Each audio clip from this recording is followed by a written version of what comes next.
Shot short. Rebound tipped and taken by James. Here comes James in the open floor. James grab from behind. Count it. Goaltend and one. Welcome to the And One podcast. I'm Gunnar with my co-host Alex, as we discuss trending topics and pop culture in this episode. As of now, we will discuss sports topics every Friday at 5:30 p.m. Central Time, and we will discuss broader topics every Monday. Viewer discretion is advised. Hi, everyone. It's Gunnar and Alex. Welcome to the And One podcast. Today, we want to talk about trending topics and pop culture. So let's just jump into it. So today, we want to start off with the Pete and Kanye controversy. Yeah, man. Just kind of give a quick rundown to the people who may be a little misinformed. Kim and Kanye, they've been together, or they were together from around 2013 to just about the end of 2021. Now, Pete Davidson is dating Kim Kardashian. They've been dating for the better part of 7 months now. And, there's a kind of a controversy going on. Kanye doesn't want Pete around his kids at all. Why? I really don't know. But, the recent controversy between the beef of those two is kind of interesting. We see Pete got a new tattoo on his neck, and it has the initials of Kim, North, Saint, Psalm, Chicago, which are the children of Kanye and Kim. So, I mean, I don't know. What do you think of? What do you make of all this, Gunnar? I mean, I think it's kind of like, okay, I'll be prefacing that I'm like a huge Kanye fan, so it's gonna be kind of like, but I will say that I think that Kanye is in the wrong here, but I also think it's Pete Davidson's doing. Now, on one hand, the stuff we've been hearing about, if it's true that Kanye's like coming to her house and stuff and like want to move next door and all that, like, and that stuff's true, like that's kind of weird. Like that's some weird behavior. And I get Kanye's a billionaire, so he's going to like, be a little different from us, like the average person. But I don't know. I mean, I remember I'm pretty sure you saw those leaked DMs where it's like Kanye and Pete were going back and forth. It's like, I'm in bed with Kim. Like, that stuff's just weird. And I think Kanye's kind of in the fault because I feel like Kanye's just like, he went through like a weird, dark 2 or 3 week phase where he was just airing all the dirty laundry out on Instagram and like Twitter. It was bad. Like, he was basically like, hey, here's all of our family issues. Everyone just check them out. Like, he was just putting it out there for everyone to see. And like, I feel like this is going to traumatize the children badly. Like, they're going to, like, Chicago, or whoever they are, they're going to wake up in like 10, 12 years, like, wow, this is really effed up. Like, what were our parents doing, man? Like, man, we got hammered. Like, it's so bad, bro. Like, I mean, yeah. So I kind of look at like Kanye's behavior as well, and kind of, I don't know, man. It's just kind of, it doesn't seem like he would act that way, man. And I'm a pretty big Kid Cudi fan, and I don't know if you saw what happened, the past few months. They were supposed to be on an album together, right? And there was a picture of Kid Cudi and Pete Davidson at a comedy club, and they were taking pictures. And I guess Kanye saw it, and he went off on Kid Cudi and dropped him from the album and said he doesn't want to collab with him ever again because he's hanging out with quote Skeet. Don't know what that means, but I just think that's just really weird because I think Pete Davidson even addressed something pretty recent. Jack Harlow had a new album. I think Kanye was on it, and Jack Harlow and Pete Davidson are friends. So he was, Pete was like, "Well, I'm friends with Jack Harlow, so like I'm worried for him. Like, is he going to get dropped by Kanye now?" So like, oh, what do you make of all that? Like, I think that's just kind of weird behavior. It's weird behavior. It's very weird. I think for me, it's like, I think this all exploded when like, I think it exploded when like, basically after that big concert in December, right? We both saw it live, right? He was in like the LA Coliseum. And I think like for me, like it was just like, I think Kanye was banking so much emotionally on like Kim taking him back that when she filed the divorce papers, I think it just set him off like bad, like really bad. Like he like could not mentally process it. So he went through like this really, like he went through like a very rapid midlife crisis. Like it was like it was all this stuff coming out like, and I don't really think like it was all directed towards Cudi. I mean, I think Kanye was just having like a mental episode, honestly. I love Kanye, but like I just think he wasn't mentally right. Like, I mean, he was just literally talking to Billie Eilish. It's like, hey, don't talk to Billie Eilish. It was just like, it was so strange of Kanye. Like, and like we understand Kanye's had mental issues before in the Pablo tours, and like we've seen it happen before. It's not like the first time, but it's just like it's kind of sad because like I love Kanye. I think he's one of the best rappers ever, but it's just like to see him like act like this and act out in his family just it makes me sad. Like, and like, yeah, like there's a part of me that's like, oh yeah, that's just some yay stuff. Like, but then I'm like logically, I'm like, no, this is just bad. Like, this is just bad behavior, man. Like, this is just not good.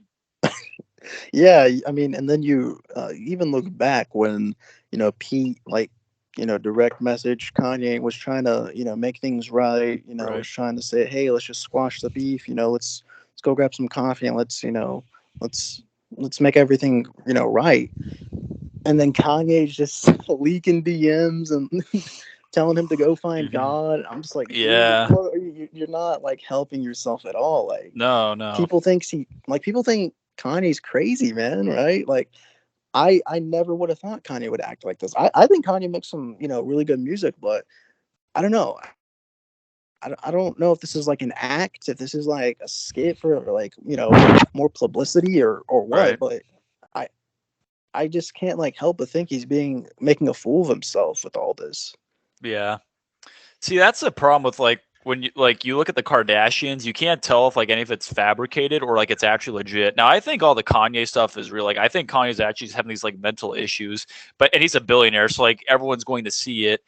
But I don't know. I feel like in a way though, like I do feel for Kanye in a sense. Like I just hope that I want the relationship between Kim and Kanye to at least be like manageable enough to where they can raise the children in a healthy environment. Because like this is not healthy for any family. It doesn't matter like what like level of income you are at. Like this is not healthy, bro. Like having like this guy like Pete Davidson in your life and like Kanye's having these diss tracks come out. Like I mean, in that music video of like Easy, he literally has like Pete Davidson's decapitated head. Like that is bad. Like Yeah. that's like too far. Like look, I love Kanye. Like I mean, he like some of his best songs, like when he goes over the top, like on Yeezus, right? Like, but there are times I'm just like, no, this is like Kanye. This is like bad. Like you're showing your family's weaknesses, right? Like this is bad. You know what I mean? It's like as a fan, like Kanye fan, like it's easy to like go in your like primitive mindset and be like, oh yeah, it's just Kanye being cool. He doesn't give a frick about anything. But really, it's like logically, it's just really toxic. Childish behavior, and Kanye just needs to stop and get help. And I think he is getting help, so thank God for that. Yeah, I respect Pete Davidson, kind of embracing that stepfather role, but I would just, I think he could, probably, handle some situations a little better. We both saw that, stand up skit he had like this past weekend. Mm-hmm. Like doing little things like that. It was funny, but I don't think that like that's gonna make things better necessarily, as far as that beef goes. But anyways, kind of sticking on this music aspect with Kanye, Right. I wanted to ask who do you think is the GOAT of rap, Gunnar? I think it's Kanye, in my opinion. Like, because I think for any other like hip hop artist, like I think it's like I look at certain albums, I'm like, oh, that's their best album. But for Kanye, I like look at so many like different videos of like Kanye fans and like podcasts, and I'm like, everyone has a completely different opinion. Like some people like My Dark Beautiful Twisted Fantasy, some love 808s and Heartbreaks, others love The Life of Pablo. People think The College Dropout's the best or Late Registration. And to me, Kanye's discography, it's so dense. There's so much variety. Like no album sounds the same. Even the ones that are kind of like, I feel like Late Registration feels like a sequel to The College Dropout, and in a good way. But other than that, like their albums feel all completely different. And to me, he has like he has such a deep discography. Like, I mean, like at that Kanye concert, like he had like Ye and Drake, right? Like in December, dude, that was just scratching the surface. I mean, he didn't even play like a bunch of other hits I love, like not even like Flashing Lights. And to me, it's just like I look at the depth of discography. I watch that Genius documentary on Netflix, and I think of the stuff he had to go through, and like how he like came from like Chicago, went to New York, met with Jay-Z, and I just think like the story behind it is amazing. And while he has made a lot of mistakes in his career, like, maybe like giving into the media and talking too much to TMZ, like, I think he is the go to rap. I just I can't I just there's too many songs like that I just think are iconic, and like in hip hop, like you can't have hip hop without Kanye. Like it can't exist. Like Kanye inspired a whole generation of rappers. Even Drake, like Drake has admitted, I think it was like 2009. I could be wrong, but I think in 2009 Drake said that one of the like artists that inspired him was Kanye. And 808 and Heartbreaks inspired a whole generation of rap. Like I think Juice World, Drake, and I think other ones like Playboy Cardi. I think they've all said that 808s and Heartbreaks and other Kanye albums have influenced their style heavily. So I have to say Kanye's a GOAT, in my opinion, just because like he inspired a whole generation of talent that I don't know if like certain artists, big hip hop artists today would exist without Mr. West. So that's just my opinion. I can respect that, but I mean, you know me, Gunner. Drizzy Drake. Drizzy Drake. Aubrey Graham is Yeah. the GOAT, man. And I don't even Okay. need to say too much. I mean, the numbers speak for themselves. They do. Classic albums. Nothing was the same. I mean, you have Take Care. If you're reading this, it's too late. Dude, so far gone. Just classics upon classics. It's Right. so hard to rank his albums, man, especially like Certified Lover Boy. Obviously, it's not number one to me, but it's definitely top five up there. Drake is he's to me he's the Jordan of rappers, bro. His numbers are off the charts, man. His number one hits, he's afar from everyone. Is number one albums. He's afar from everyone. You know what I mean? Like this man just always comes out with bangers. I don't get it. Like I respect Kanye, but Kanye's not the best to me. You know, it's all Right. personal preference at the end of the day. I mean, Yeah. me and you were talking about it earlier. There's some people who think Kendrick Lamar's the GOAT. There's some people that think Jay-Z's the GOAT. There's some people that think Eminem's the GOAT. It's all personal preference. But for me, like Drake, he's just on another level, man. There's levels to this. You know what I mean? Yeah. I mean, I can respect that opinion. My thing is just like you're definitely right. The sales, the numbers, they all like. I mean, Drake's definitely sold a lot more like albums, but for me, like I don't like to go into statistics or awards because I personally think like not so much like the numbers in terms of sales, but like when I think of like award shows like the Grammys and crap, I think it's a load of BS. Like because like I could just sit here and argue like, oh, Kanye has more Grammys, but like I'll be honest, like I don't trust the Grammys. I think the way they dish out awards is awful. I think the Oscars suck. Like I just feel like most award shows are rigged because you can go online. Like Kanye does have more like award like Grammys and all that than Drake, but like to me, like that doesn't really. I wouldn't be saying much. I'm just reading off like statistics. The reason I like Kanye is just because like I feel like he channels a lot of different like levels, and I'll probably make this more overarching theme. I just think in certain moments when we talk about pop, I'll explain it more. But like, let's take this now. So like in certain moments, I just think that like I don't know if Drake hit the highs that Kanye hit. Like when I think of that Grammy where Kanye's like, "What would we do if I like?" What was he said? Like, "What would I do if I was?" What would I do if I didn't always win? It's like I guess we'll never know. Like I just think of those moments and they stand out in my head. What and like to me, like when I think of Michael Jordan, I think of that, game 6 shot against the Jazz.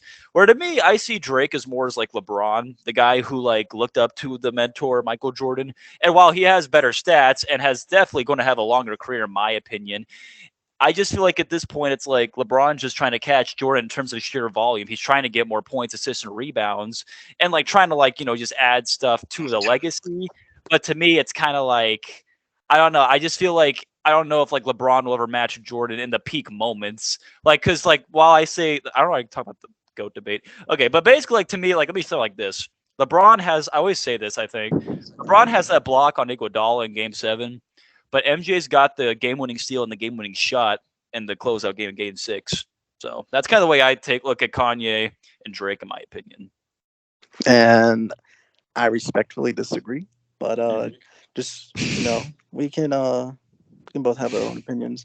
Right. So staying on the topic of goats, everyone wants to know, Gunnar, who do you think the goat of pop is?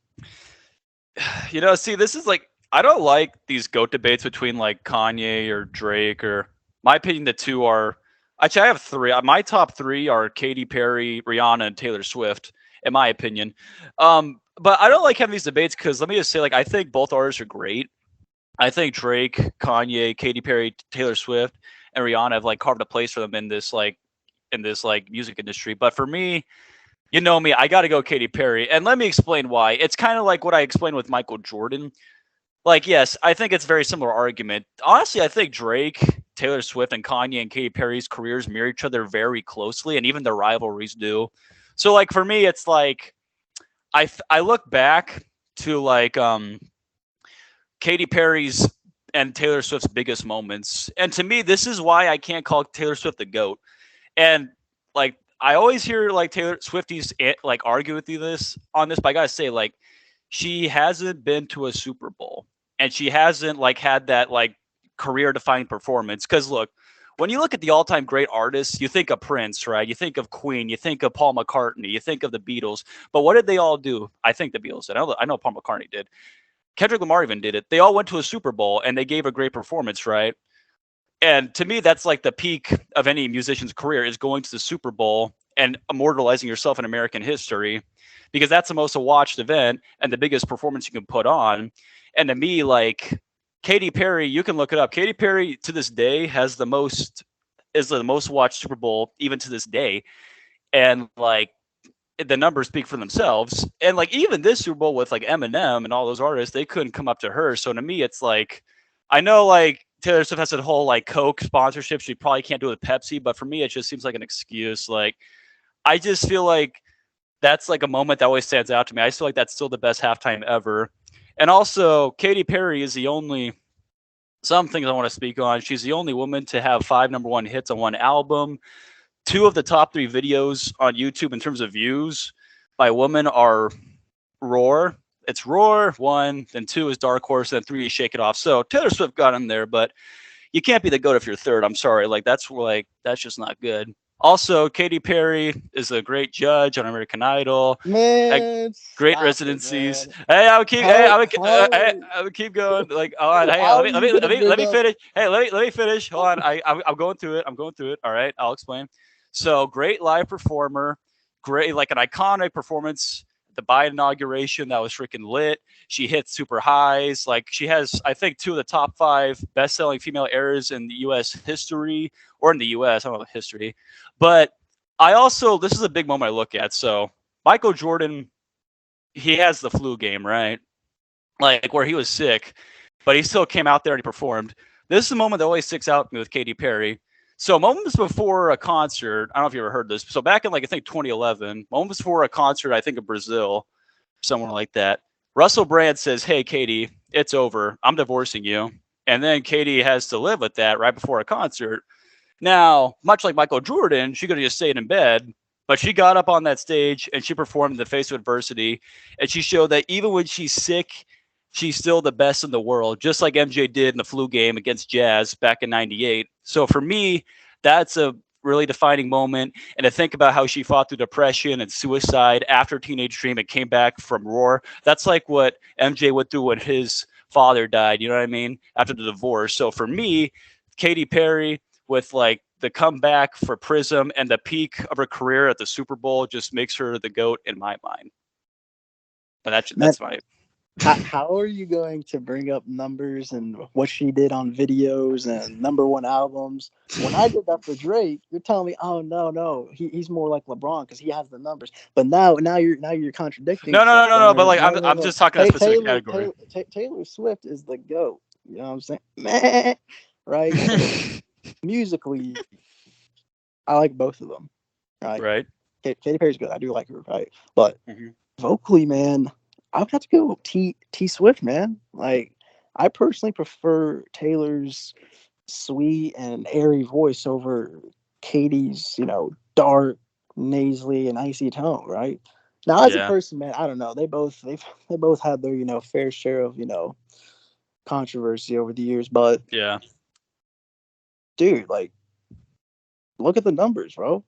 Look at the numbers. Taylor Swift, bro. It's Taylor Swift. No, like, that's why I was just pointing out like those specific numbers, like his stats. But no, like, it's very similar. Like, Drake and Taylor Swift both have better numbers than Kanye and Katy Perry in general. Drake Yeah. So Taylor Swift is like, basically Drake. yeah. Like it's the same thing to me. That's why I was kind of like comparing them early on. But yeah, no, I was just pointing out specific facts. But no, that is true.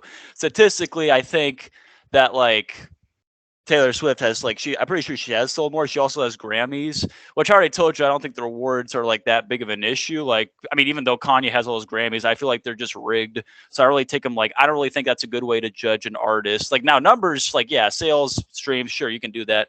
But like in terms of just like awards, I'm like, I mean, the Grammys, like I don't trust them. Like who they give album of the year to? Like Tyler the Creator. Did anyone talk about that album, dude? Like be honest. Like I mean, dude, like I don't know the album came out. Like I was thinking of Donda and CLB in 2021, not like that Tyler the Creator album. That's who the Grammys gave it to. So for me, it's like I don't know, man. I respect that. They're like, look, I love Taylor Swift too, but it's just like, and I just feel like to me, I want to bring up something too. I feel like the whole beef between Kanye, Drake, and Katy Perry and Taylor Swift was just manufactured. Like both of them were. Like I think it was just like they thought like, okay, we could use this beef to make songs, and then like Katy Perry and Taylor Swift released like Swish Swish and Bad Blood to just profit off the drama. You know what I mean? That's the way I saw it. Because then like just back in 2019, they made up. They had that music video where they like hugged each other as like a cheeseburger and fries. That was kind of wholesome. And then like when Katy Perry had the baby, Taylor Swift gave her a gift. So for me, like I kind of hate having to do this. 'Cause, like for me, like they're both queens of pop. Like if I'm being honest, like I think they're both like I like them both, but like it's just I hate when I have to choose because like I like Drake and Ye now. Like I don't want to fucking sorry, I don't want to freaking be like, oh yeah, you're just better, right? Like, but that's just me. Like I don't know, man. There's just certain moments that stand out in my mind where I'm like, Katy Perry's just like hit that high, and I like Katy Perry's voice more personally. I feel like she has that dark, powerful voice that makes me want to freaking like I don't know, like get in the tank and just like I don't know, freaking blow crap up. That's how I feel. Like when I'm like a Battlefield, that's what I think of. Is like firework or roar. And I don't know, like that's also the thing too I want to bring up is like I like Katy Perry and Kanye's like focus on empowerment, right? Because like when I think of those two artists, I think of Stronger and Roar, very empowerment, self-heavy songs. Whereas I feel like Taylor Swift and Drake are more. I think they're more personal. They're a lot more personal. You know what I mean? They talk about their deep struggles, and like the things they go through in relationships in a deeper way. I just kind of like the way that Kanye and Katy Perry like just focus more on empowerment. But that's just me though. Yeah. So just kind of staying on the topic of rap and pop, let's kind of shift our focus to this. What do you think will be more popular in 5 years, rap or pop? Oh, that's hard. I mean, I honestly still think it's going to be hip hop because I feel like hip hop's just exponentially gotten better over the past like just few years. Like I think like I'm gonna say this right now, Alex. Like I think people are gonna look back on 2022 similar to 2016 in terms of just music. Because think of all the good albums and music we're getting just this year alone, and like partly last year. We got Donda 2. Now it's half baked, but we kind of got Donda 2, right? We got a new Future album. That's good. We have a new Kendrick Lamar album coming out in days. We're probably going to have like more albums come out throughout the year. And like, I feel like this is going to be like a huge pivotal point in hip hop, dude. Like, I mean, I heard that Kendrick Lamar song before we got on this podcast, and like, that song's great. I mean, that's like the Kendrick Lamar I've heard of. Like, he's just like, it's so good. Like, I don't know, man. Like, the only real like hopes I have in pop in the future are probably like maybe it's up to these three. It's up to me. It's Dua Lipa, Billie Eilish, and Olivia Rodrigo. And I expect one to show up and perform as like the new like face of pop. But I don't know, man. I just want to see Dua Lipa take that next step and become like Katy Perry in terms of like owning the stage, just being confident, you know what I mean? Because that's what I want to see happen. I want to see like pop kind of come back to that 2010 feel, with Gaga. Because I feel like we haven't had that in a long time, because Swift and Katy Perry have been kind of like sitting out, just kind of like living their lives because like they're kind of like they're in like Cancun. They don't care like what they got to prove. So I agree with you. I think hip hop will be better than pop 5 years down the road. But why do you think it will be? Like, I think it's just like it's pop. Like, I don't want to say pop is like falling off, but I just feel like the influence now, from social media and what have you is just kind of taken over, I think it's like for me I think it's partly it has to do with the cultural shift, but it also has to do with like I don't know. I just feel like pop's different now. Back in like the 2010s and 2000s, it was just focused on bright, larger than life like ideas. Like 22, you look at like, Poker Face, or like Only Girl in the World, Roar. It's all like very like larger than life. And I think a big reason pop was so big in the 2010s because I think it was heavily, if you really think about it, like I think pop is kind of the reason hip hop exploded in a small way. Because what I noticed in the 2010s was like artists like Taylor Swift and Katy Perry would feature rappers like Kanye West or Kendrick Lamar. And I think having that come into the public eye slowly but surely brought it to the public interest. Like it made like seeing pop artists do hip hop and then like having Juicy J, obviously, like having these artists come on these big songs, it increased the influence of hip hop.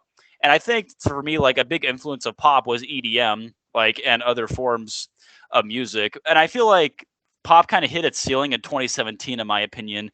Like that's when it kind of just started devolving, and it's like they didn't know what to do with it, And that's where hip hop exploded, because then that's when Drake.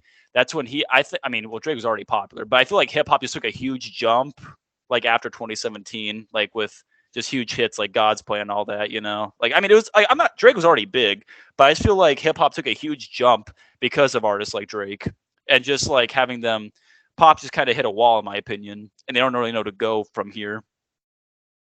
Yeah, I mean, that was very well said. I mean, I couldn't have said it better myself.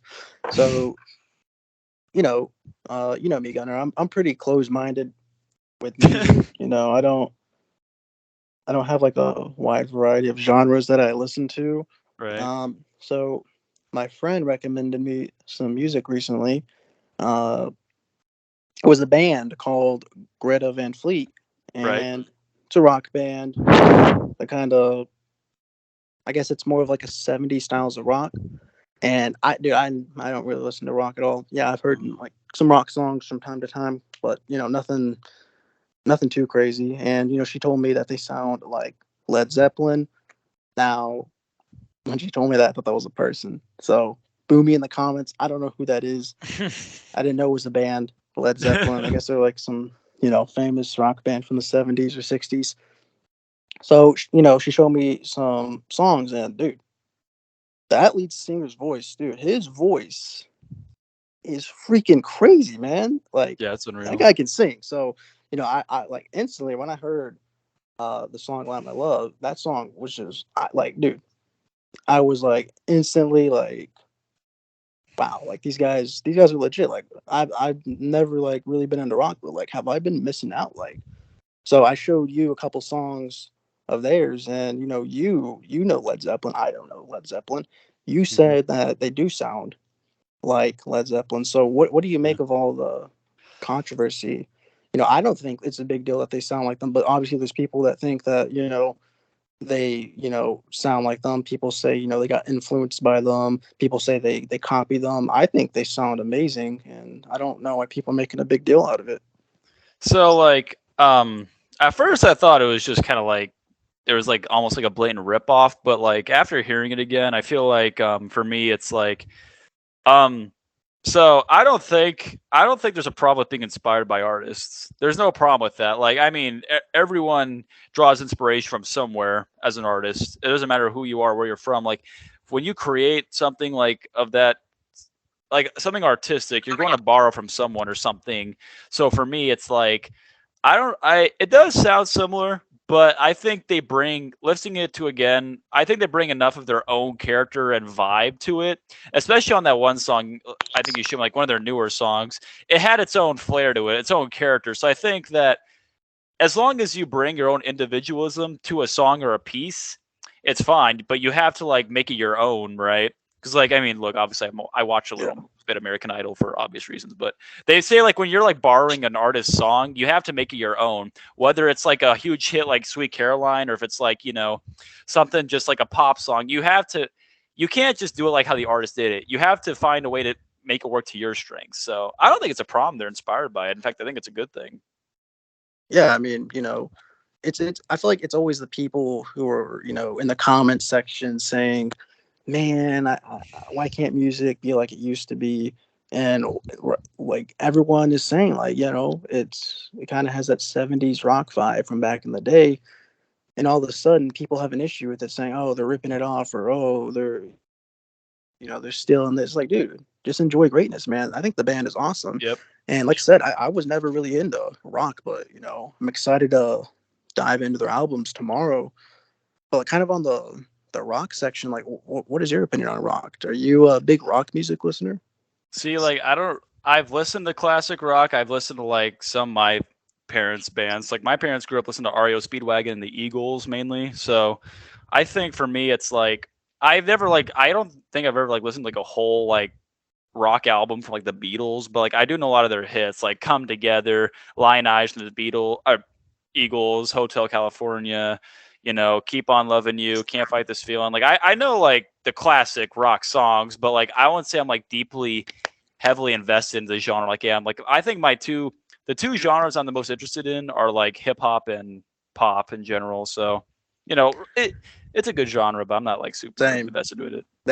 That's kind of like my exact feelings. Okay, so kind of shifting gears here. Okay. Let me just say this real quick. We are going to a more sensitive topic. So Mhm. if you are, sensitive to the topic of abortion and you don't like hearing opinions about it that don't align with your views, just skip to this timestamp right here, and you won't have to hear us talk about it. Yeah. But for the people who are going to listen to us talk about this, this is a pretty big topic, especially me and Gunnar live in Oklahoma. Right. Governor Stitt, he, just signed a bill into law on April 12th that makes it a felony to perform an abortion 6 weeks after pregnancy. So, it's a lot of talk going on about it. And Right. I just want to make it abundantly clear that me and Gunnar are not, trying to stir the pot. We're not trying to, No. we're not trying to do anything that gets us canceled. We're just speaking on how we kind of feel about it. So, you know, I'm not going to say too much about it because I do have friends, I do have girlfriends who, think abortion should be legal. And I have girlfriends who think, abortion should be illegal. So the only thing I really have to say about it is, man, I just think it's kind of psychotic that a group of men are, kind of writing a law about what females can do and what they Mhm. can't do with their body, what's illegal and what's not illegal. I just think that's like totally unfair to the females, and I don't think it should be a man's right to kind of decide what they can do and what they can't do. But if I offended anyone by what I just said, I apologize. It's not my intention. That's just kind of what I think, and that's all I'm going to say. So the floor is yours, Gunner. All right, thank you. So I'm kind of in a similar place that you are. A lot of my friends and some people in my family have very different views on abortion. Some people think it should be illegal. Some people think it should be legal or outright banned. For me, I think that at the end of the day, it's a woman's choice. I think that at like so. How do I say this?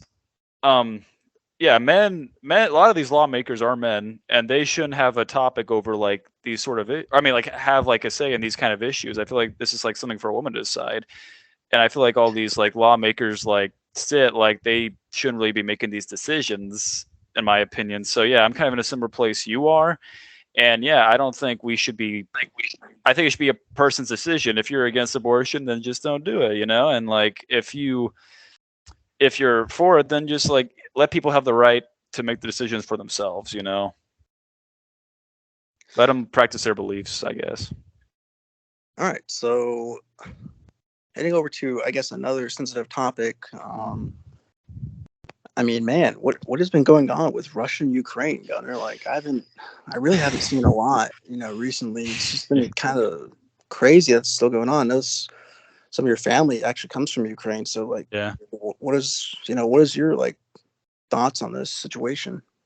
So like I think my mother's side is from Ukraine, and no, it's a really big deal. I mean, it's a lot to take in. It's just a big war. You see all these explosions. Like, I mean, I think I saw something the other day where like some steel factory was like getting raided. There was so much smoke, and like it's just a terrible situation, man. But I think that like I really respect Ukraine and Ukraine's president for not stepping down, for like putting up a good fight, because the president could just easily just like left the country and let it like go to crap, right? But I respect the citizens. I respect the president for like having so much grit and toughness, like in the face of adversity, because that's not easy. Like, I mean, Russia's Absolutely. definitely like able to take over Ukraine, but just seeing their resilience and like seeing their like ability to fight back, I respect it heavily. I remember like, and like CNN, Don Lemon, like they've been doing such a good job like covering that story, man. Like just I've been watching it some nights, and it's like it's rough. Like sometimes you just hear bombs in the background, like they're doing the reporting, and it's just really eerie. And I just want to say, I think like I hope those people make it out. I think what Russia is doing is just terrible, like to the people. And it was beautiful, like a few weeks ago, or like about a few months ago, I think, when like that was happening. I remember seeing all over the world there's support for Ukraine. I think, Alex, we saw like in the NBA there were some Ukrainian players that like were involved, and like Yeah. they talked about, they like kneeled down for them, like they were in solidarity with them. So I really respected that. I think that it's awful what Russia's doing, bunch of scumbags. So yeah, like F Putin, and like yeah, it's terrible, man. Like I just hope So that they all find a good way out one way or another. it's a crazy situation. And I just wonder, like, is this sustainable for Ukraine? Like, are they eventually going to get overthrown? Like, what's going to happen? You know what I mean? Yeah. Like I don't know what to make of this. It's been going on for weeks now, and doesn't look like it's going to end anytime soon. But let's just shift to, I guess, a more lighthearted topic. And Right. with finals, coming to an end this past Friday, you're going into your third year, correct? This fall, right? I guess second full year, but I did. Yeah, I guess you could say that. I'll be my second year. My second semester of sophomore year will be, I say, in the fall. So So, I guess 2.5. Yeah, about. so with that in mind, like, you wrapped up a few semesters down down. Yeah. So what would be some advice that you would have for, incoming freshmen, Gunnar? Well, I would tell them a lot of things. I would say that, like, be active, be out there, because college, like, I lived through it in the first semester, and I get it. Like, college can be a really lonely experience if you don't have like good people or friends to back you up. Because you might, like, even as just a freshman, I mean, like you're just doing your basic classes, like you just might feel lonely if you don't reach out. I mean, because like you might think, oh, I'm on campus all the time, like I mean, I commute, you know what I mean? So like it might be a little harder, but even if you live on campus, it'd be hard to find friends, it'd be hard to make connections. So I think there's a few things you could do. Now, one thing we both did is we joined Greek Life. And I think if you can afford it, I think it's definitely worth it. It doesn't matter like who you are. I think you should give it a shot. I think Greek Life is a great thing. You meet a lot of people, form great bonds, and I think like if you can and if you can afford it, I think you should definitely do it. And it's nice and it's fun to rush. It really is. So I think that like you just need to like be active, get out there, make good friends and connections for your classes, and just like just try and live out your life in college, because you may not get another chance to live your teenage dream, right? So you got to do that. Just live your life, right? And I guess I could just kind of say this, Greek life definitely isn't for everyone. So if you Right. Yeah. don't get the opportunity to kind of experience it, just do what Gunnar said.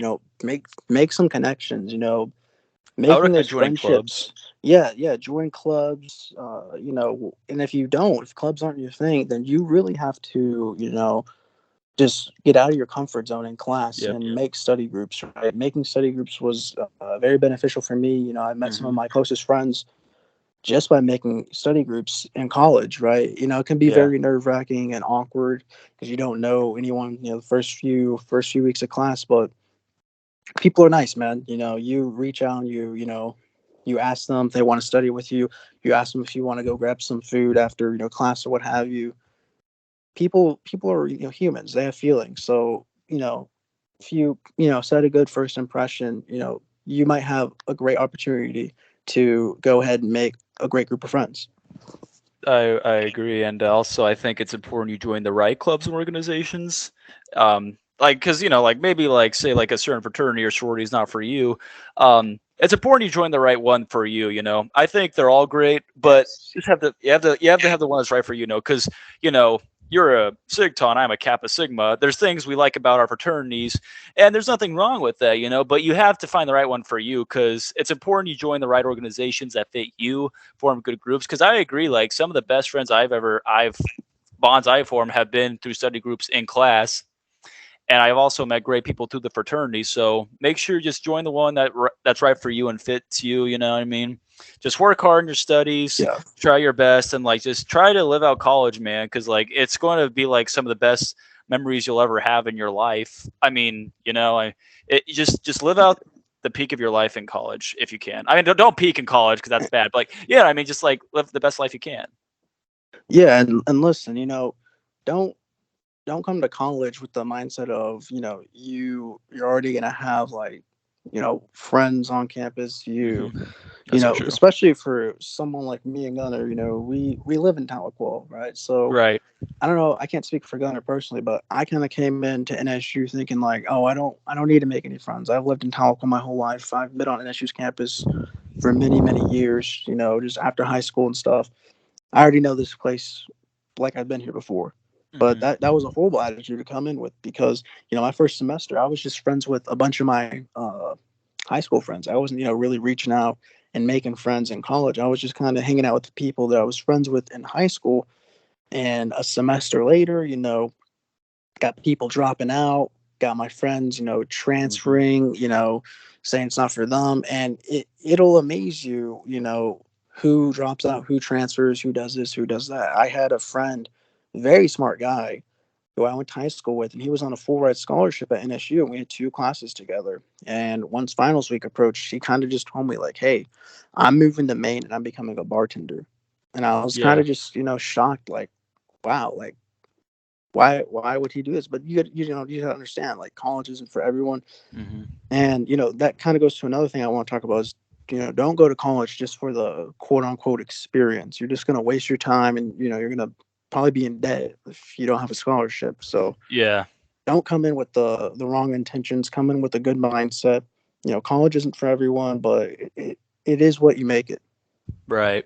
And I think one thing I want to speak on is like it's that's why it's very important to join clubs and fraternities because like yeah, it's weird, Alex. Like I mean, we both been in Tahlequah, like I've been here for 9 years and you've been here for so long, you and Dave. And it's like, even though we're like in the same town, like we only had to go a few blocks from our high school. Like it's so hard to like see each other, because we're so buried in like work and all that. Like it doesn't matter like where you're from. You could be in the same town. It's like, even then it's like hard to see each other, because like you might have completely different, you're likely going to have different majors. So it's important. You got to be able to make new connections and just go out there, you know what I mean? And it might be awkward, it might be a little painful sometimes, but you have to do it. You have to make an effort to step out because if you don't form good connections now, it's going to be harder. And I think it's just one thing college I think really does well is like I think it sets you up well like for life because like in life you're going to have to make connections and know people. And college like shows you that you need to be willing to form good relationships if you want to like just do the things you want to do. So that's something I learned just in the few semesters I've been here. Yeah. So to kind of stay on the whole college topic, like, tell the people, what is your major, Gunnar? I am a biochemistry major. Okay, so I'm a business major. I'm a marketing major. So what can you expect, like, from a workload standpoint as that major? Is it easy? Is it hard? Is it time consuming? Do you really have to know your stuff? Like, I tell us. think you have to be very diligent because I remember like I'm not, I don't want to intimidate anyone, but let me say this: like I did calculus and physics in high school, right? And like I did like some concurrent classes, and like I remember Alex, we were playing 2K like 22 that first week, like for us in college. I think it was like August, right? And like as I was playing the game, I was like, yeah, I'm not gonna be able to do this. Like I'm not gonna be able to play. Like yeah, like I was playing the game and I was like, this is fun, but like I'm not gonna be able to do this because like when you get into Chem 1 lecture, dude, like and you get that Cengage big old homework with like 30 questions. You get 3 attempts in each one, and then Dr. Bachum's like, "Oh yeah, guys, we need this done like Friday." You're like, "Oh, okay, well that's fun." And like, look, there's great professors in this. Like, I love Dr. Bachum, Dr. Brub. There's a lot of great chemistry professors. I like all the chemistry professors, but you just need to learn to expect a high workload and like just be diligent like in your studies, right? Like, I mean, the labs, the lectures, biology, chemistry, whatever it is, dude, like you need to just be locked in, man. Like, cause like I'm often in the pass lab a lot, I mean, just studying, and like other people could tell you, I'm just like, I'm always in there, just like working on stuff, man. It's just like, it's stressful, but I like it. Like, I like science and that sort of thing. So just whatever major you do, make sure it's something you're passionate about, like, and you will like I would say Yeah. passionate about, but something you're good at, something you will enjoy. Because if you don't enjoy it or you don't feel like good at it, like you're going to hate it, and it might make you want to drop out. So with that in mind, like, so what is kind of like the grading policy like? So for me, I'm a marketing major, and like, man, the majority of my classes are, really exam oriented, and I hate it, man, because you like bomb one exam and Yeah. you're on thin ice immediately, right? You have to like get like a B or A on the rest of your exams to pass the course with a C. Because if you bomb 2 exams, it's over, right? Because most courses have 4 to 3 exams, right? So if you bomb Yeah. 2 exams, you're it's over. Like your homework grade isn't going to bring it up because typically what they do is they make the exam score for the overall course 60 to 80% of your total grade. So it's to me, I hate classes like that. Yeah. But are classes kind of graded, the same for you, or how is it completely different? Do you guys have like weekly quizzes or anything like that, or? So I mean, so far the majority of my classes, we really don't have like Oh, quiz. okay. We'll do like They're just like the McGraw-Hill exams. McGraw-Hill homeworks, and then we'll have like an exam like every so many weeks, and it's Yeah. like with like 100 to 200 points. You bomb it, it's over. See, I think chemistry. So like first semester is like I think we had like 3 or 4 exams, right? And like we had to study like big chunks of topics for each one. And like what we had, like the tests were pretty hard. So like we'd have like a curve. So it's like I think it was like whoever did the best on it, like that would be like there'd be like a set average. If you go above or below that average, I think that's like how you score it. I'm not really sure. Like it's not complicated, it's just hard to describe. But like this semester is like you had a quiz every week. So like you would cover like PowerPoints in class. It's like, okay, you have this content. This is what's going to be over the next quiz, and you have to like always be studying. And you have Cengage, you know what I mean? Like what I found, like so Chem 1, I'll be honest, I kind of like I didn't work as much with people as I probably should have. But Chem 2, I was like, okay, I need to form good groups, and I found some great friends through that. Like I found great people in my chemistry classes and my other classes that like I was like, man, these like I found smart people, and we worked together, and we got a lot of stuff done. You know what I mean? But that's important, I think, in chemistry, like or like really any major, you need to find at least one, preferably like 2 or 3 other people like you can work with consistently. Like I mean, you need to be like people who will be in the library or the web, or like just anywhere you want to meet, and like you just want to be able to work on Cengage together. You know what I mean? Because you need to have a good group who's going to willing to work hard with you. So just like have a good study group, and you'll be good. So at any point were you ever worried this past semester about your grades at all? Like, were you Oh ever yeah, worried, like, oh oh yeah. man, am I gonna pass this class, or what's Oh, going oh on? yeah, What's the whole time. happening? Remember I texted you one night. I was like, I don't think we'll pass chem lecture because like basically it's like to get to organic chemistry you need like a C, and I had like a 74. So I was on thin ice. I was like freaking out, man. I was like on, but like chemistry, it's like I feel like I had a chip on my shoulder this whole semester because like I was just getting by every test, and like and it I was just like near the end I really like I did really good on the quizzes and like the lecture, and I think the lab also. So for me it was like, yeah, I mean, like I think as the semester went on, I got better. But yeah, no, I was definitely worried about my grades at a time. But if I feel like here's the thing with like withdrawing from a W, if you know you're going to fail the class, I would withdraw. But if you're like, here's my thing, like if you're like at a C, like you're above a C, I wouldn't do it. I think it's just best to like try and go for the passing grade, right? Because like statistically, it makes more sense if you're already passing. So that's just my opinion. But But yeah, no, but okay, but what if you said if you have a C, right, and you think you shouldn't withdraw, but what if it's like the only thing you have left is like an exam, and you're kind of iffy on it? Would you risk it? Because dude, like, depends on how big the exam portion is. I mean, like if it's like It's So like, basically if you don't. It's basically like a situation. If you don't get at least like a B, you're gonna fail the class.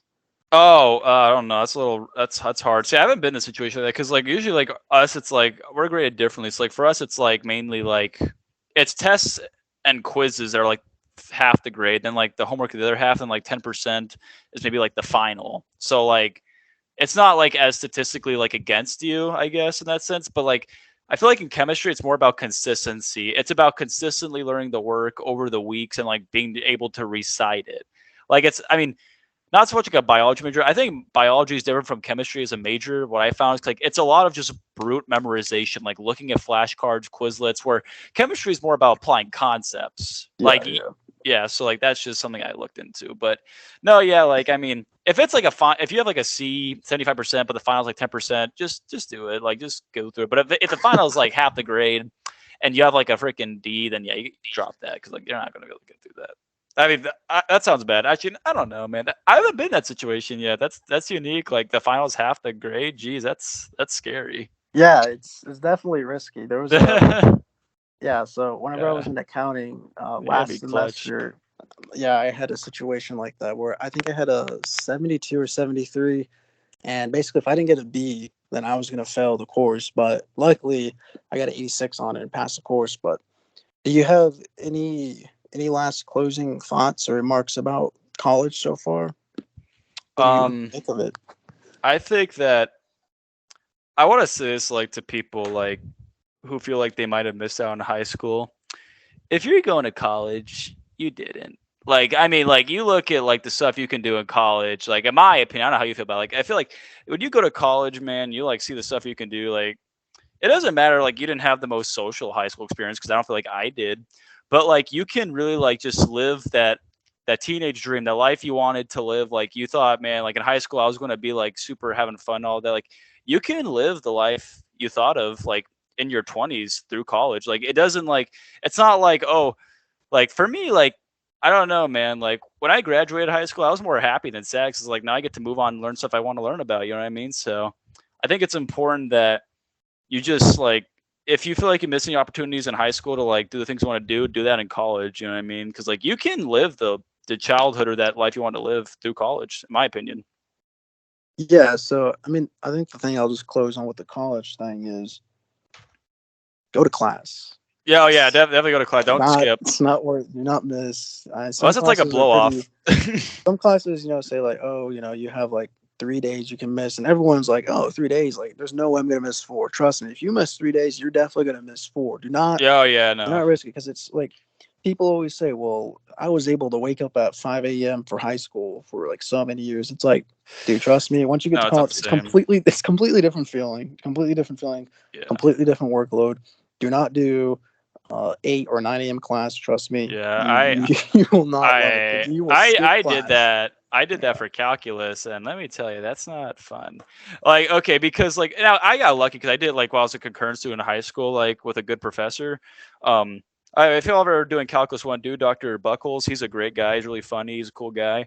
But I would say this, like, yeah, if like the thing about college is like the work is a lot more mentally taxing. So while you could wake up like in high school at like 7 a.m. and get like right onto it because like the work was basically like mind-numbingly dull. College, no, like you got to be like locked in the whole time. Like you can't be like falling asleep. And like honestly, I don't think I've ever like intentionally missed a class. Maybe like one or two like on the finals week. But like, dude, like I would say go to every class, man, because like statistically, it's shown like students that attend like almost all or more lectures are going to do better than the ones that do not. So definitely go to class. I would.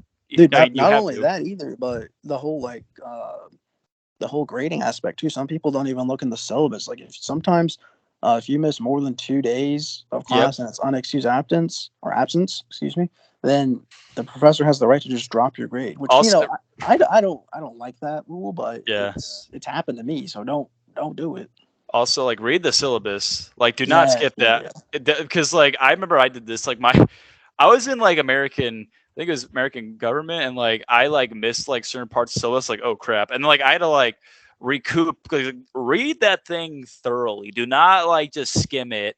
It's not like just something like, oh, here's my office hours. Like, I mean, the office hours are on it, but like, dude, like when you get the syllabus, like read that through thoroughly, because like you'll miss like one little detail and it'll come back to bite you, and you'll want to die. So yeah, definitely read the syllabus. Never skip that ever. All Oh, and right. also be mindful of So- scholarships. But yeah, So moving off of college, well, I guess this is kind of a college topic, to be honest, but what is your thoughts on the whole zodiac signs guy? okay, for me, like I think it's really cool. Like I think it's a cool concept of like you're born a certain time of year and like you're this sign. So I guess I think you're like Virgo and like I'm a Scorpio, I guess, which I mean I've read into it. Like I think it's interesting. Like don't get me wrong, but like for me, I feel like the only time I really look into it is if like I'm trying really hard to relate to something or someone I like. So let me give you an example, right? So like there's this one person I know, she's really deep into astrology, and she's like, "Oh, you're a Scorpio, cool," and she's also a Scorpio. It's like, "Oh, that's cool, right?" But then like I look online, I'm like, Kanye's a Gemini. I'm like, "Oh, well, it's just a lie, right?" But then I look online, I'm like, "Well, Katy Perry's a Scorpio." I'm like, "Oh, yeah, I'm a Scorpio. It makes perfect sense. We're perfectly linked. We have like all the same signs and sunshine compatibility and all that." I'm just like, I don't know. I feel like for me, it's like it's cool conceptually, but it's like I don't know like how to feel about it. I just think it's cool. Like I don't know if I You believe think in it's it. no? I do not think it's cool at all. I think all that stuff is just I mean, it's the signs such look cool. BS, man. It's such BS. I mean, the signs look cool, like the little Scorpio, like so, like M. Dude, stop it, bro. Like Come girls will on. literally be like, "Oh my god, are you an Aries? Oh my god, no, you're a Gemini, right?" And then like you'll say like, "No, I'm a Leo." I was like, "Oh my god, yeah, you do this," and then you'll be like, "Do I really act like a Leo?" And they'll be like, "Yeah," and then you'll be like, "I'm a Virgo." You know what I mean? Like, I dude, literally heard it's a just a conversation whole. about this. It's just like a whole guessing game, and then I'm sorry, but I just despise. I despise the girls who are like, "Oh my god, if you're not an Aries, don't talk to me." It's like, what? It's like, what do you think of people who do that? That kind of gatekeep what their Like, zodiac power is. I think that's too far. I think if you're taking it, like, I think it's just kind of fun to think about. But if you're going anything past, like, oh, I don't talk to you because you're a Gemini, I think that's stupid. Like, I feel like that's just like, dude, like, you need to know the person, man. Now, like, I know you might look at someone and be like, oh, but they resemble those qualities of that of that trait. I'm like, dude, like, it's those things are so vague. It's like when you look up a Scorpio, let's say like secretive, passionate, like loving. Like those aren't very like specific. Those are broad. Like, what do you like? It's like, oh, you're secret about your relationship, so it means you're a Scorpio. Like, what? No, it doesn't make sense, bro. Like, I'm gonna look up Scorpio right now. Like, let me look up like just some things that make me a Scorpio. Personality. Okay, so discreet, secretive, air of mystery around them. Like, okay, I mean, like, look, I mean, like, obviously, I'm gonna be like, oh yeah, that's me, right? But like, is it really though? I mean, is it like honestly, like, No, or am I just like, yeah, or like, no, like, you could say like, you don't think do you think I'm secretive? I mean, I don't know, I don't really know my like. oh, dude, I'm looking up mine right now. It says I'm a Virgo, and it says successful. Nope. Yeah, yeah, Creative. Nope. yeah, Clever. Nope. Like, yeah. what is this? That sounds just like you, man. I think it's perfect. So Like, dumb. oh, it says bro. a Scorpio as a Scorpio's grudge holding an extreme sport, which I mean, like, look, dude, like, I like the ideas of it, but I feel like if you're going to the point where it's like, hey, I don't talk to you because you're a Scorpio or a Gemini, I'm like, that's too far, man. Like, come on, let's just conversate, bro. Like, let's just talk about like controversial crap, like let's talk this freaking like Virgo thing. Like, it's cool, but like, let's not go that far, Like, I'm not like reading in your life story, reading this, That's that thing. All right. Last topic of the night, Gunnar. This is a highly anticipated question. Okay. What is the worst fast food restaurant in Tahlequah? Oh, I mean, I feel like we're gonna say the same thing. While okay, so I'm Okay, gonna you first. say it. You go first. I'm thinking. Okay, so I to think I'll know when me, you say. it's not even close. It used to be something else, but they got closed, shut down, ran out of business. But Oh dang. the worst restaurant, fast food restaurant in Tahlequah, it's not even close, is Arby's. The only thing that I like at I was Arby's thinking of that one. is their curly fries. That's the only thing that I like. Hey, Everything their else, shakes are good though. Like, we have the meats. Like what? Like I don't want like a pastrami melt sandwich. I don't want a yeah. roast beef sandwich. You know what I mean? Like No, yeah, I agree. it's just like what are we doing, man? Like now back then, like maybe a decade ago, it used to be Long John Silver's. I mean, that place was just a Oh grease yeah, I fest. remember that place. That place was like, it looked like some freaking like shack. I was like, what are you even making there, man? It looked like a freaking like, I don't know, like some like calamari Popeyes. Like it looked stupid. I don't know. Like it looked dumb. Like no, but like, dude, like for real, like it's pretty hard to argue against that, but I don't know, man. I think you have to go with like maybe KFC or Arby's, but like I don't know how to narrow it down because like I think KFC's chicken's awful. Like I do not think it's good. Like I think it's terrible. But people are just like, oh, but the biscuits, dude. You can't screw up biscuits, man. If you screw up biscuits, you are doing something wrong. Charlie's Chicken gets the biscuits right. Charlie's Chicken, bro. Like they get it right, dude. You can't like I don't know, man. Like I think for me it's like yeah, I think it's gonna be Arby's. I mean, like, what are you gonna get at Arby's? Like, it's just kind of like a down. Exactly, bro. It's a Like down. It's like, who? oh yeah, it's Go ahead. bad. Go I was ahead. just saying, it's like a bad combination of like Jersey Mike's and Subway because like you can't customize your sandwich like Subway, but like at least Jersey Mike's has personality. I mean, like Arby's, like I miss when it was like it's good mood food. Now it's just some like big guy like we have the meats. What meats you got, bro? I go to Subway, I see way more meats than you freaking people are offering, bro. Like what am I going to Dude, get there? Fries? Okay, I get curly fries anywhere. I like the only thing my freaking dude, I would. It was funny. Like I think my dad went to Arby's because I saw a drink in the refrigerator. He got like a milkshake. I know because he only drank like a fourth of it, and he left the rest in the fridge. He didn't even drink the whole thing, dude. And I like drank it. I was like, man, this thing's kind of mid. Like the shakes. How do you make bad? Like, it's not even like they're bad. It's just like, dude, like come on, man. Like Arby's, like step up your game, man. How are you even a business? That's what I'm saying. I was about to ask you, who's keeping them in business, bro? Like, who wakes up one day and says, "Man, you know what I want? I want a roast beef sandwich." No, bro. I mean, you would just go to Walmart and get it. Like you're like, I'll make it myself. I'll slice up my own freshness. You know. Okay, Just be okay. like, So with all that in mind, like, what is the best fast food restaurant in Tahlequah? In Tahlequah only. you know, I feel like. Are you gonna go with the OG McDonald's? I mean, okay, you know, like it's. I'm not just saying because I work there. Like I think it is because, like, let me explain. Like everyone gives crap on us. Like, oh, the order's wrong. Oh, it takes forever to get food. Like, you know, look, bro. Like, you understand. Like, we get freaking hammered, man. Like every day, bro. Like, I'm on that freaking. I'm making them hash browns and fries for y'all, freaking bozos, and it's hard, man. Like I'm sweating there, dude. I got cut today, dude. I was freaking moving a box of fries. I got a cut on my finger. I had to put like some crappy Band-Aid on, and they rubbed alcohol on it, and it freaking stung, bro. I did that for y'all. I made fries for y'all in my heat of despair. Okay, it's freaking difficult, bro, but I think it's McDonald's. I'll tell you why. We got a good variety. There's, dude.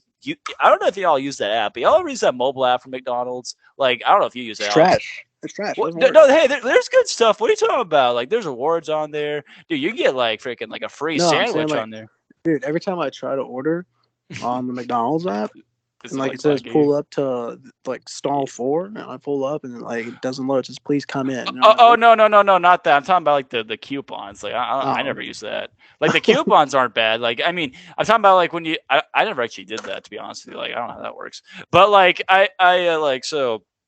I'm sorry, I've been there for 4 years. I never did that. So like. When you go to the window and drive through, there's a little like coupon menu, and it's like, hey, get a free frappe or get like this free sandwich, and that's always good, dude. Like I always go in there, I'm like, man, this is a good deal. You know what I mean? I think we were good. Now I will say though, like Burger King, like I used to like sleep on Burger King. Burger King's really good. Like, you can get so much crap at Burger King for a low price. You were a hater. No, I was, but I work. You understand though, like I worked, bro. I worked at like, dude, I worked at McDonald's. Of course, I'm gonna hate Burger King. Like, it's kind of like it's in your blood. But dude, like, I went to Burger King, man. I've been eating there a lot recently. I'm not gonna lie. Like, I've been getting them cheeseburgers, those Dude, like you were fries. hooked. You were I, hooked on Burger King last summer, bro. I remember. I'm still hooked. Actually, it's kind of bad. Like I probably go there like every other day now, dude. I'm probably like their best customer, man. Like I go there, I'm like, man, I'm gonna get me some fries, nuggets, give me the freaking cheeseburger, give me all that. Like I'll get the Coke, and then I go in there like I'm such a jerk. I get the freaking drive-through app. I'm like, hey, yeah, I have this code right here. Can I say this code to you? Like, yeah, what's a code? And it's like this freaking 6-digit code. You gotta read the coupon, man. But Burger King low-key hits. If y'all, and Sonic's not bad either. Like, I mean, Sonic's chicken's terrible, but like their burgers, I mean, they're not bad. Sonic's all right. I mean, I think Burger King and McDonald's are the best ones in my opinion. It's pay our respects to Brahms. I don't know if you heard what happened to Brahms. They fucking, Oh yeah, they went on fire. Nah. Like, yeah. I mean, it took ever to RIP. get their food, so it's like, I mean, Where are they making a new one? I think they're making it by they're making a new Buffalo one, Wild Wings, right? Yeah, yeah. They're not just rebuilding it. I mean, it's like they're it got burned. Okay, so by Buffalo Wild Wings. Oh, that's cool. It'll be like the little plaza, I'm assuming. That's what I think. That's what I heard. But I saw that on Snapchat. I was like, that's crazy, man. Like, it really. Like, one fast food restaurant I think is severely underrated, and I don't hear people talk about it, bro. Carl's Jr. Carl's Jr. I went through a Carl's Jr. phase like 4 years ago, man. Like I used to love their like burgers and their chicken. Oh, let me guess, you're a hater now. You're a hater. No, I'm not a hater. It's just like I'm thinking to myself, like, man, I go to Burger King, I go to McDonald's. The only thing I like about like Carl's Jr. is like it's right next to my like bank. Like so that's kind of convenient. But other than that, like I'm not really itching for Carl's Jr. You know what I mean? Like that's just me though. Sleeping on them, bro. You're sleeping on them. Everyone sleeps on them though, dude. Like I never see anyone like, hey, bro, let's go to Carl's. I've never heard anyone like at 9 years say, hey, bro, you want to go to Carl's Jr. Yeah, like nobody. I'll tell you why. It's because the only like downfall of Carl's Jr. is they're pricey, man. They're super expensive. Oh no, yeah, it costs a lot, dude. Like that stuff will set you back. It does cost a lot. That's a big downfall of them. Like seriously. We hope you guys enjoyed episode 2 of the And One podcast. Make sure to subscribe and turn on post notifications, and we'll catch you on the next one. And one.